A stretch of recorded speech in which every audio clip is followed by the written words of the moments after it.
ഈ രക്ഷാപ്രവർത്തനം അല്ലെങ്കിൽ എത്രത്തോളം ഈ മണ്ണ് മാറ്റൽ പരിശോധന ഇനിയുള്ള മണിക്കൂറുകളിൽ തുടരാൻ കഴിയും എന്നതൊരു ചോദ്യം ബാക്കി നിൽക്കുന്നുണ്ടോ? അപർണ, തീർച്ചയായും ഇനിയുള്ള ഓരോ മണിക്കൂറും വളരെ വിലപ്പെട്ടതാണ്. കാരണം നേരത്തെ സൂചിപ്പിച്ചതുപോലെ തന്നെ 75 മണിക്കൂറിലധികമായി അർജുനെ കാണാതായിട്ട്. ഈ മണ്ണിനടിയിൽ തന്നെ, അതായത് ഈ മണ്ണിടിച്ചിൽ ഉണ്ടായ ഭാഗത്ത് തന്നെയാണ് ഈ ലോറി ഉള്ളത് എന്ന ഒരു നിഗമനം തന്നെയാണ് ഇപ്പോഴും പറയുന്നത്. അങ്ങനെയെങ്കിൽ ഇനി എത്രയും പെട്ടെന്ന് ഇത് കണ്ടെത്തുക. പക്ഷെ ഈ വലിയ തോതിലുള്ള ഒരു മണ്ണാണ് ഇവിടെ അടിഞ്ഞു കൂടിയിരിക്കുന്നത്. ഇതൊക്കെ മുഴുവൻ മാറ്റുക എന്തായാലും സാധ്യമല്ല. അതുകൊണ്ട് തന്നെ ഈ മെറ്റൽ ഡിറ്റക്ടർ ഉപയോഗിച്ച് ഏതെങ്കിലും തരത്തിൽ ഈ ലോറിയുടെ സാന്നിധ്യം കണ്ടെത്താൻ സാധിച്ചാൽ ആ ഭാഗങ്ങളിൽ മാത്രം ഇത്തരത്തിൽ തെരച്ചിൽ നടത്തുക. അങ്ങനെയെങ്കിൽ അർജുനെ എത്രയും പെട്ടെന്ന് കണ്ടെത്താനാകും എന്നൊരു പ്രതീക്ഷയാണ്. നേരത്തെ ലോറിയുടെ ഉടമ പറഞ്ഞതുപോലെ തന്നെ 6 മണിക്ക് തിരച്ചിൽ നിർത്തിവെക്കുമെന്നായിരുന്നു ആദ്യം പറഞ്ഞതെങ്കിൽ വലിയ സമ്മർദ്ദം ഇപ്പോൾ നമ്മുടെ സംസ്ഥാന സർക്കാരിന്റെ ഭാഗത്തുനിന്നും ജനപ്രതിനിധികളുടെ ഭാഗത്തുനിന്നും അതുപോലെ തന്നെ കോൺഗ്രസ് നേതാക്കളുടെ ഭാഗത്തു നിന്നൊക്കെ ഈ ഉണ്ടായിരുന്നു. അതുകൊണ്ട് തന്നെ കർണാടക മുഖ്യമന്ത്രി നേരിട്ട് ഇടപെട്ട് ഒരു സ്ഥിതിയാണ്. അതുകൊണ്ടാണ് ഇപ്പോഴും ഇപ്പോൾ തിരച്ചിൽ തുടരുന്നത്. എന്തായാലും 7 മണി 7:30 വരെ തിരച്ചിൽ നടത്തും എന്നാണ് ഇപ്പോൾ അറിയിച്ചിട്ടുള്ളത്. അങ്ങനെയാണെങ്കിൽ ഇനി വളരെ നിർണായകമാണ്, ഓരോ നിമിഷവും നിർണായകമാണ്. ഏത് സമയത്തും അത്തരത്തിൽ ലോറി കണ്ടെത്താനാകുമെന്നൊരു പ്രതീക്ഷയാണ്. അതുപോലെ തന്നെ ജീവന്റെ തുടിപ്പ് മണ്ണിനടിയിൽ ഉണ്ടാകുമെന്നൊരു വലിയ പ്രതീക്ഷയും വെച്ച് പുലർത്തുന്നു. കുടുംബമുണ്ട്, അർജുന്റെ കുടുംബമുണ്ട്, ലോറിയുടെ ഉടമയുണ്ട്. ഇത്തരത്തിൽ മറ്റൊരു പ്രധാനപ്പെട്ട കാര്യം, ഇവിടെ രക്ഷാപ്രവർത്തനത്തിന് നാട്ടുകാർ ആരും ഇല്ല എന്നത് തന്നെയാണ് വളരെ വേദനാജനകമായ കാര്യം. അത് തന്നെയാണ് കഴിഞ്ഞ ദിവസങ്ങളിൽ ഇത്രയും വൈകാൻ, ഈ തെരച്ചിലൊക്കെ വൈകാൻ കാരണം നിരവധി പേർ ഈ വാഹനങ്ങൾ പല ഭാഗങ്ങളിൽ നിന്നുള്ള ദേശീയപാതയാണ്, പൂനെ മുതൽ മംഗളൂരു വരെ ഈ വഴിയാണ് നമുക്ക് കടന്നു വരുന്നത്. ഇതുവഴി മാത്രമേ കടന്നു വരാൻ പറ്റൂ. അതുകൊണ്ട് തന്നെ നിരവധി വാഹനങ്ങൾ കടന്നു പോകുന്ന ഭാഗമാണ്. മാത്രമല്ല ലോറി താവളം കൂടിയാണ്. പല തരത്തിലും വിശ്രമം, ഇവിടെ നിരവധി ലോറികൾ ഇത്തരത്തിൽ വിശ്രമം നടത്തുന്ന സ്ഥലമാണ്.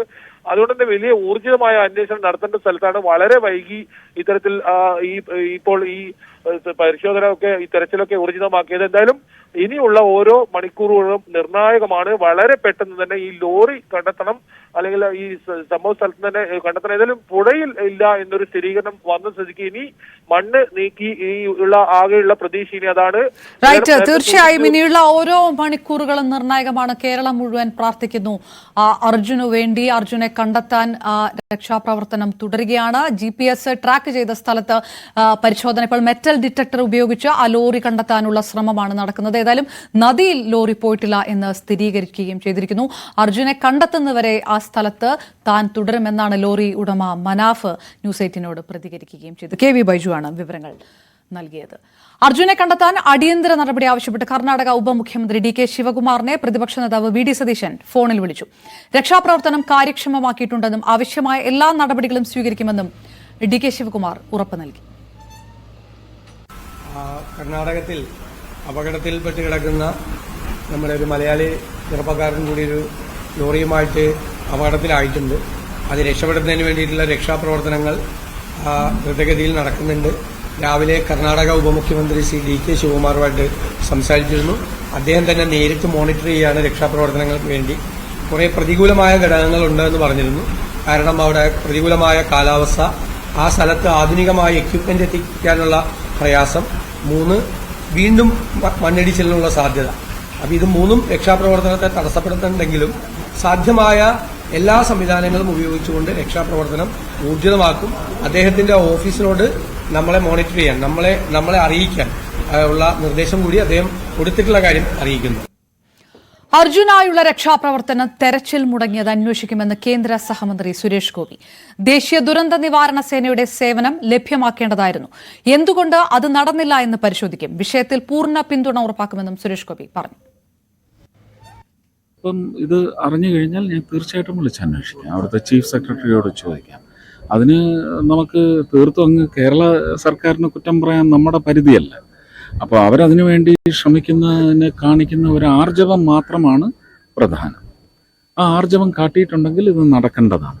എന്നിട്ടും എന്തുകൊണ്ട് നടന്നില്ല എന്നുള്ളതിന് വിലയിരുത്തലുണ്ടാവും. സംസ്ഥാനത്ത് മഴയുടെ ശക്തി കുറയുന്നു. ഒരു ജില്ലയിലും റെഡ് അലർട്ട് ഇല്ല. ഇന്ന് കോഴിക്കോട്, വയനാട്, കണ്ണൂർ, കാസർഗോഡ് ജില്ലകളിൽ ഓറഞ്ച് അലർട്ട് പ്രഖ്യാപിച്ചിട്ടുണ്ട്. എറണാകുളം മുതൽ മലപ്പുറം വരെ 5 ജില്ലകളിൽ യെല്ലോ അലർട്ടാണ്. ബംഗാൾ ഉൾക്കടലിൽ പുതിയതായി ഒരു ന്യൂനമർദ്ദം കൂടി രൂപപ്പെടുന്നതായി മുന്നറിയിപ്പുണ്ട്. 2 ആഴ്ച കൂടി മഴ തുടരുമെന്നും വേണ്ടത്ര മുന്നൊരുക്കങ്ങൾ എടുത്തിട്ടുണ്ടെന്നും റവന്യൂ മന്ത്രി കെ രാജൻ പറഞ്ഞു.